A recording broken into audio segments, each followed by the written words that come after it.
પણ વિસાવદરની ચૂંટણીમાં પણ જે મતો આમ આદમી પાર્ટીમાં તબદીલ થયા એમાં 8% મત કોંગ્રેસના તબદીલ થયા છે અને 1% મત ભાજપનો તબદીલ થયો છે. એટલે આટલા વાવાઝોડામાં પણ ભાજપના મત આમ આદમી પાર્ટીને નથી મળ્યા. મત મળ્યા છે 8% મત બદલાયા તે કોંગ્રેસના બદલાયા છે. એટલે આમ આદમી પાર્ટીના મેદાનમાં આવવાથી ભારતીય જનતા પાર્ટીને ત્રિપાખીઓ થાય અને ત્રિપાખીઓ થાય તો કોના મત કપાય? તો કોંગ્રેસના કપાય.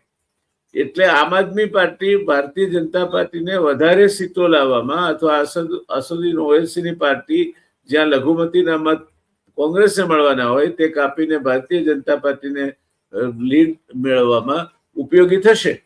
એટલે આ સંયોગોમાં ભગવત માન આજે ગુજરાતમાં છે. કેજરીવાલ 3 વખત આટા મારી ગયા છે. પંજાબના કારણે એમની પાસે પણ રિસોર્સિસની તકલીફ નથી.